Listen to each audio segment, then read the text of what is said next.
Proverbio 18, verso 1. Su propio deseo busca el que se aparta y se entremete en todo negocio. ¿Verdad? Obviamente los que andan viendo a ver qué negocio hacen es solo para acumular el dinero, para según ellos poder hacer lo que les dé la gana. Su propio deseo, poder comprar cualquier capricho. Su propio deseo busca el que se aparta. No se refiere a apartarse como, ¿verdad?, para allá, güey. Se refiere que se aparta del bien, se aparta de sus amistades, se aparta de su familia, porque quiere hacer plata. Y se entremete en todo negocio.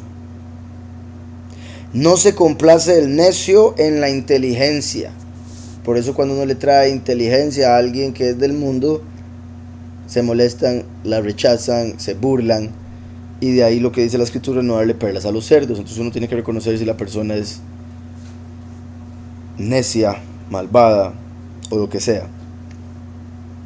No se complace el necio en la inteligencia, sino en manifestar su propia opinión. No se complace el necio en la inteligencia, sino en manifestar su propia opinión. El necio debería buscar inteligencia para no dar su opinión, sino dar la verdad. A través de la inteligencia llegar a alcanzar cuál es la verdad de X asunto, y cuando se está hablando del asunto decir, no, disculpe, es que la verdad es esta, si le preguntan, o si es parte de lo que se está hablando.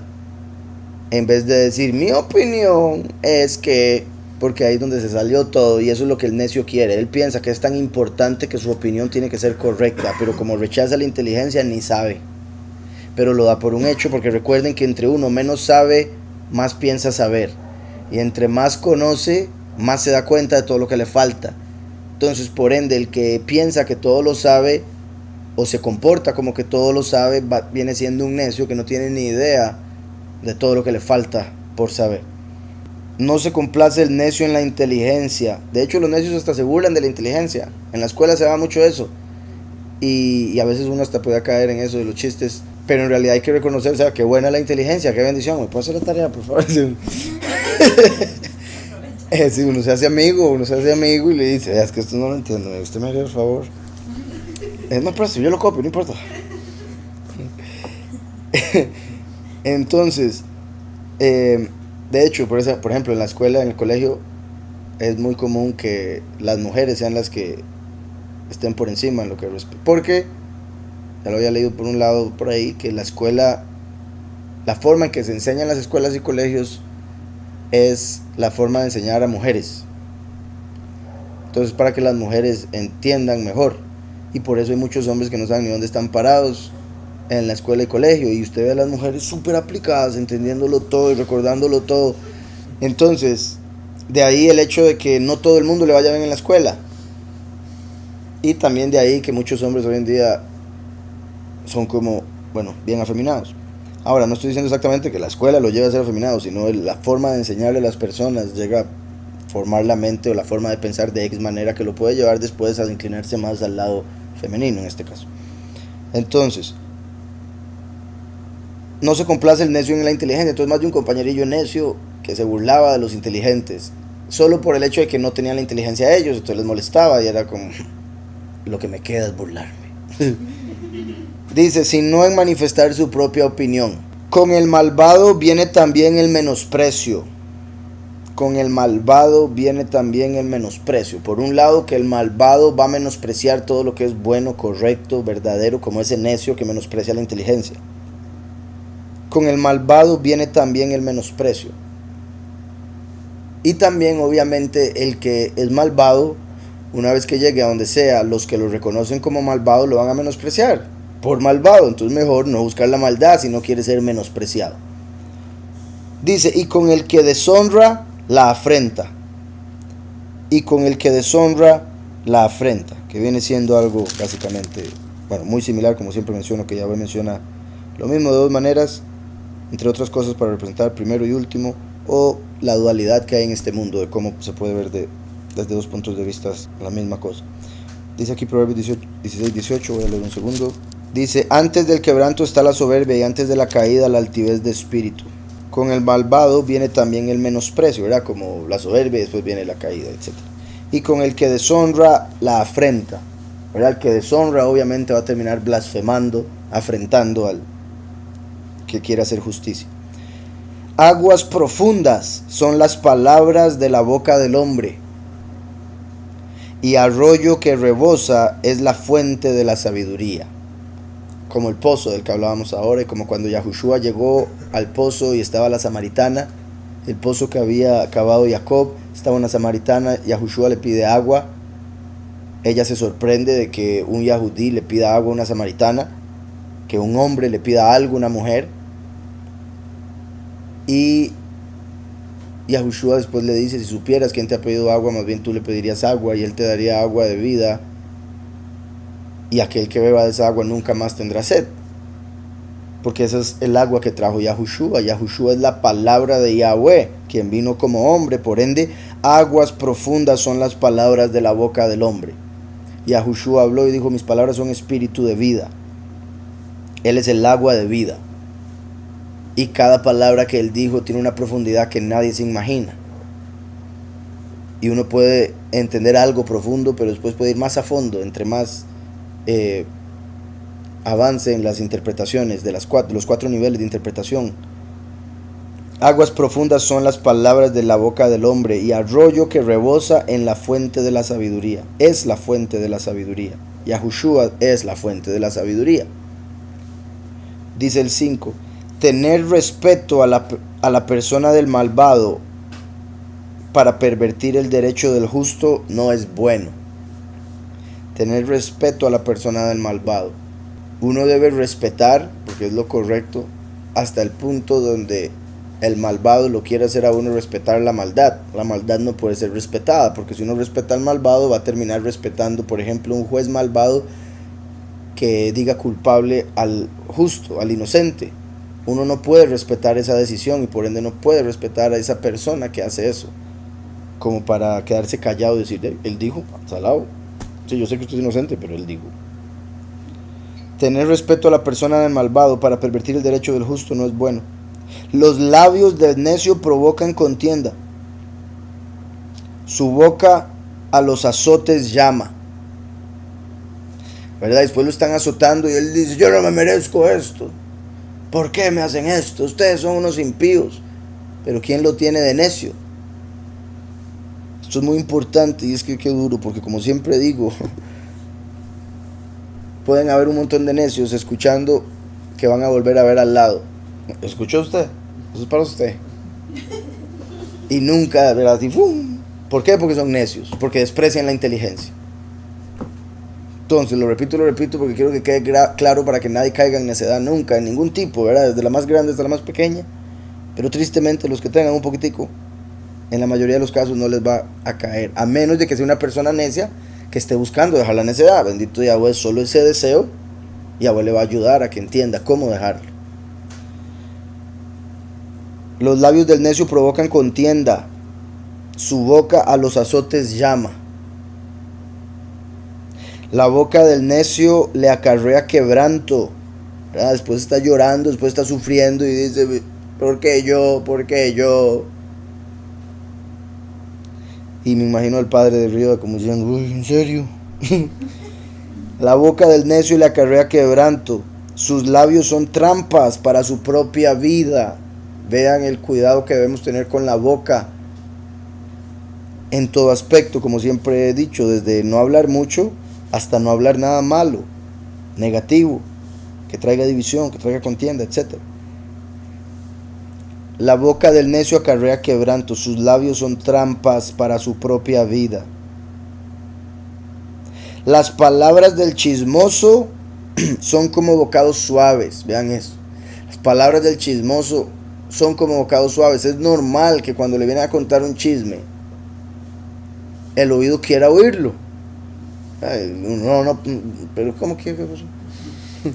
Y no puede ser. Bocados suaves, ¿verdad? Porque por un lado es bonito darse cuenta de cosas que no se saben, y por otro lado la inclinación al mal quiere saber cosas malas del prójimo. Por alguna razón eso es lo que más le llama la atención, y esa es también una de las razones por las que las noticias han visto que la mejor noticia, la que trae más rating, es la mala, la negativa, y por eso solo malas noticias.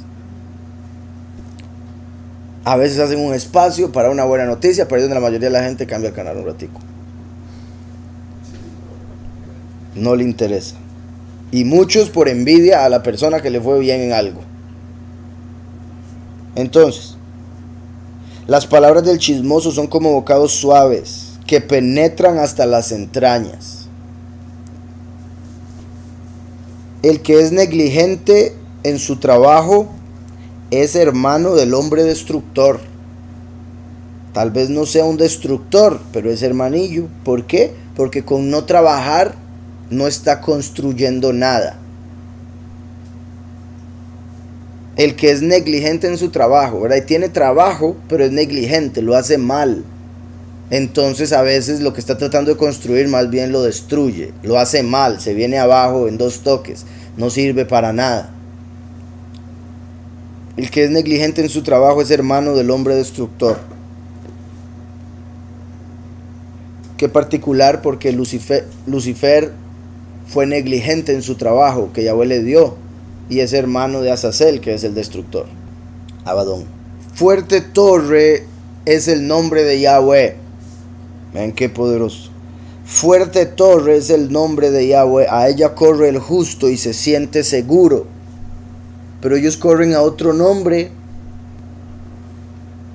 Sorprendente. Y uno les dice esto y dice, eso no importa. Eso no importa. Pero el nombre de Yahweh es la torre fuerte. Fuerte torre es el nombre de Yahweh. A ella corre el justo y se siente seguro. Ellos corren a otras torres falsas puestas en arena, en las cuales no se sienten seguros, a menos de que se engañen a sí mismos.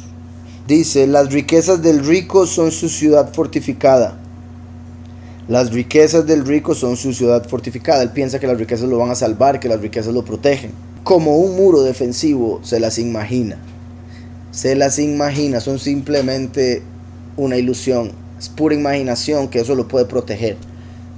Aunque obviamente ayuda para mucho en este mundo. Cuando llegue el momento de caer, no va a haber ningún dinero que lo pueda sostener. Como un muro defensivo se las imagina. Antes del quebranto se engríe el corazón del hombre, pero antes de los honores está la humildad. ¿Verdad? El engreído está buscando quebranto, está buscando darse cuenta de que lo que pensaba de sí mismo era una mentira, era una ilusión. Lo que le decía a todo el mundo, yo soy esto, yo soy lo otro.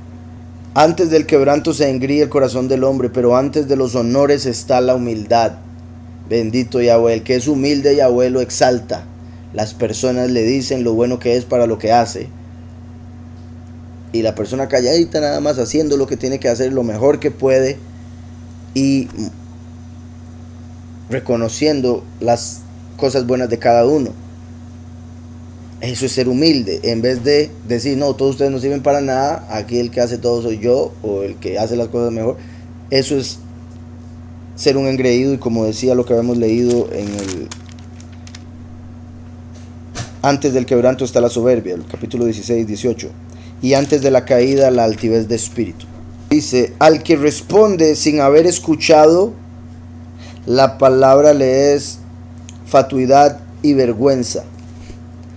Eso es particular. A veces uno es que porque suele suceder bastante, me parece, que a veces le van a hacer una pregunta y la persona ya considera saber qué es lo que le van a preguntar, entonces ya está respondiendo, en vez de tener paciencia de esperar a que le pregunten. Al que responde sin haber escuchado, la palabra le es fatuidad y vergüenza. Después, cuando escucha la pregunta completa, le agarra vergüenza darse cuenta que dijo una tontera y que se adelantó y que habló de más, y etc. El ánimo del hombre le sostendrá en su enfermedad. Qué bueno. Hay muchos que se enferman y se amargan, se ponen negativos, se echan a morir y ya, se mueren. Hay otros que se enferman y tienen buen ánimo y dicen, no, yo de esta salgo, el Padre me va a levantar, y se les pasa. El ánimo del hombre le sostendrá en su enfermedad, pero ¿quién sostendrá a un ánimo angustiado? Se puede decir, la pregunta es retórica, nadie puede con alguien angustiado, como lo que hablaba también, con algunos hermanos de lo que era la depresión. Lo que es la depresión, una persona que está deprimida O sea, una de las cosas que más le molesta a la persona deprimida es que alguien venga y le diga, no, pero no estoy deprimido. ¿Por qué está así? No hay por qué estar así. O sea, la misma depresión hace que uno rechace eso como, vaya, usted ni sabe lo que está hablando, usted cómo me va a decir, usted cree que yo quiero estar así. Y de hecho, sí quiere la persona, pero no lo reconoce. Por eso rechaza el consejo. Y también porque el consejo suena tonto. ¿Verdad? Es como, sí, como, ¿por qué está triste? ¿Está feliz? Es como si, vuelvo y repito, como si a uno verdaderamente le gustara estar triste. Obviamente no, pero la depresión es un espíritu que lo engaña para hacerse adicto a la tristeza. Entonces, ¿quién sostendrá un ánimo angustiado? También ahí espiritualmente se puede ver que solo Yahushua puede sostener al de ánimo angustiado. Porque recuerden que quién en hebreo es mí y representa a Yahushua. Cuando dice, ¿quién descendió de los cielos? ¿Quién ascendió? ¿Quién encerró las aguas en un paño? Etcétera, etcétera. ¿Cuál es su nombre? Y el nombre de su hijo, si lo sabes. ¿Quién sostendrá un ánimo angustiado? Y como les he dicho, bendito Yahweh, después de 23 años de yo tener depresión, fue Yahushua el que me la quitó. El corazón del... Y Yahushua, no Jesús, ¿verdad? Que quede claro, porque los 23 años estuve con Jesús. Con el nombre, porque él... De hecho, por eso yo llegué a decir después que ese espíritu de Jesús era el que me traía la depresión. Por eso también he mencionado Baal Peor, el señor de la depresión. Y a él lo llaman Señor. Y yo le buscaba con todas las fuerzas y todo el deseo y simplemente me seguía hundiendo en la depresión. Exacto, sí, un montón de cosas más, por supuesto. Y verdad, ya que es el espíritu del error, entonces el espíritu del error va a traer todo eso. Como por ejemplo el error de pensar que la tristeza lo va a ayudar a uno para algo, o del error de pensar que no hay por qué estar feliz. Dice, el corazón del inteligente adquiere sabiduría, y el oído de los sabios busca el conocimiento. El oído de los sabios busca el conocimiento. Los regalos de un hombre le abren el camino que lleva a la presencia de los grandes. ¿Verdad? El regalo puede cegar a los sabios, pero es una buena herramienta si se quiere abrir camino. ¿Verdad? Porque tristemente la gente le regalan algo y dice, pasa. Qué bonito. Y empiezan a ver a la persona bien porque le dieron un regalo. Entonces hay que tener mucho cuidado, ¿verdad? Para no caer en sobornos. Pero si se quiere usar la astucia, es inteligente ser dador, alegre. Justo parece el primero. Bueno, y también eso de que lleva a la presencia de los grandes tiene que ver con que al más grande se le dan regalos, porque del más grande es que viene todo lo que uno recibe. Yahweh, uno le regala servicio, le regala fe, le regala alabanza, etcétera, etcétera. Y en ese caso también en lo literal en este mundo se daba con los reyes. A los reyes, la gente que iba a ver un rey le tenía que llevar regalos. Punto. Entonces, a través de los regalos se puede llegar al rey, eventualmente. ¿Verdad? Se le da un regalo al que sirve al rey para decirle, usted me puede dejar un día pasar un poco más adelante, después a otro, usted me dejaría hablar con él, ¿verdad? Hasta que ya lo dejan entrar. Dice, justo parece el primero que aboga por su causa. Eso es muy cierto. Y lo digo como, ¿verdad? Bendito Yahweh que tengo la bendición de estar acá.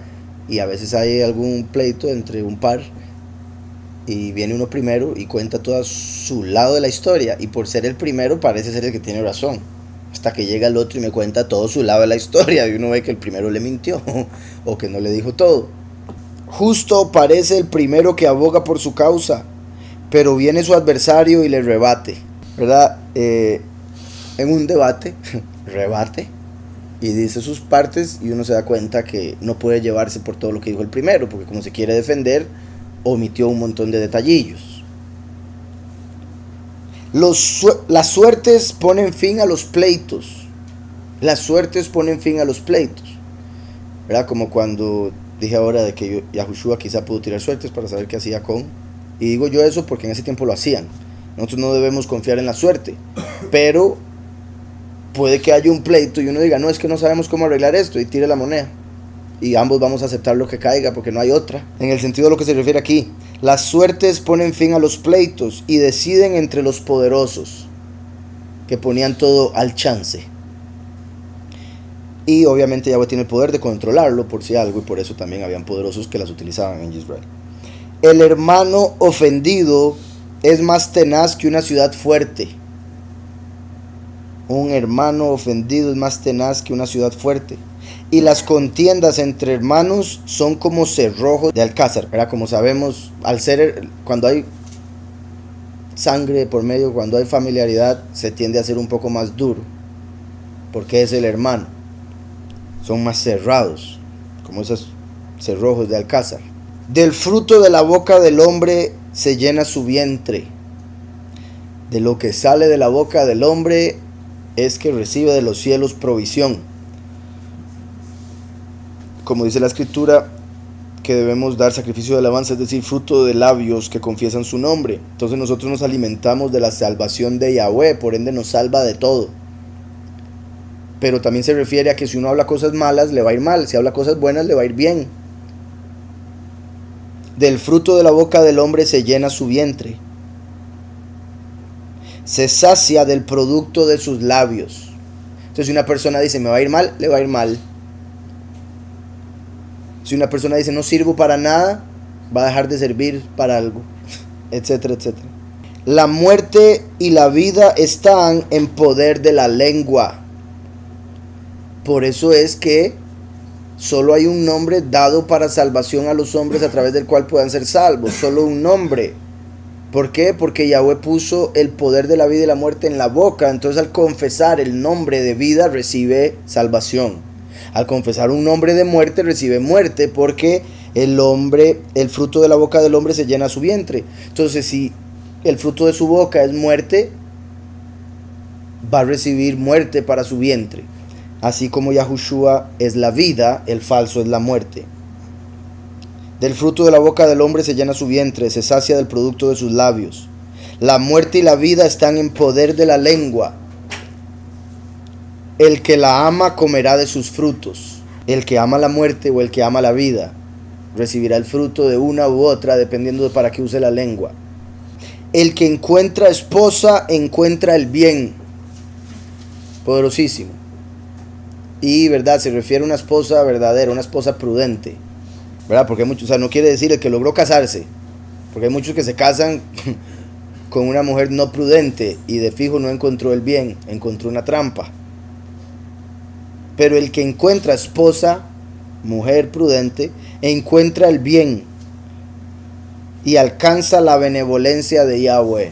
Es Yahweh el que envía una mujer prudente al hombre. Y eso es Yahweh siendo bueno con el hombre, dándole un regalo inmenso. Así como cuando Yahweh vio al hombre solo y dijo, no es bueno que el hombre esté solo, le haré una ayuda idónea. Alcanza la benevolencia de Yahweh. El pobre habla con ruegos. El rico responde con dureza. ¿Han visto eso?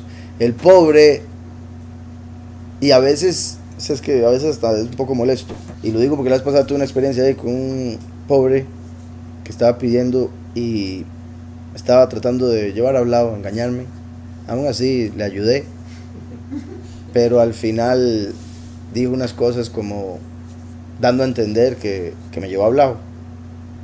Entonces dije yo, qué sorprendente, porque, o sea, todo empezó con parte de eso que me mostró que me estaba llevando hablado, fue que me está contando un montón de historias como para tratar de hacer amistad. Es que ya ha venido varias veces a pedir, por años.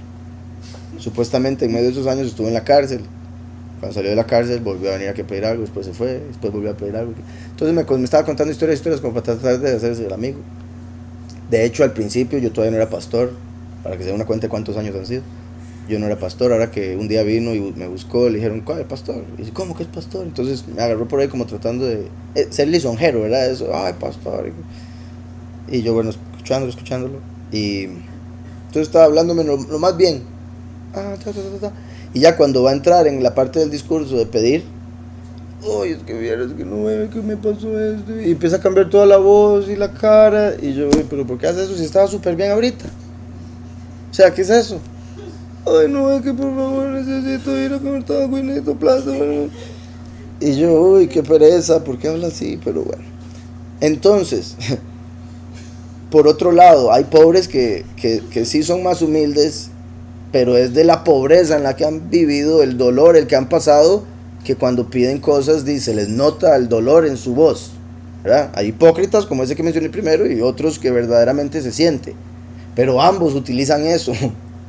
Mientras que el rico, por tener plata, se considera superior y siente que no le tiene que pedir nada a nadie, y más bien, como le piden a él, se siente jefe de todo el mundo y le habla a todo el mundo duro.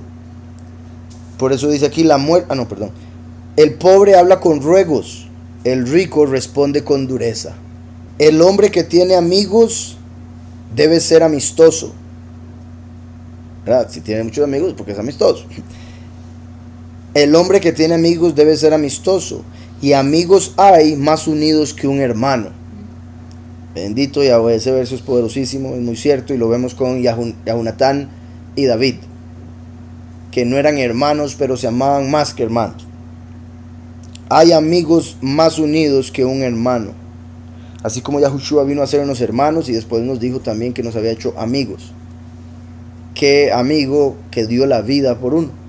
Como dice la escritura que el amigo da la vida por sus amigos, básicamente, como lo hizo Yahushua literalmente.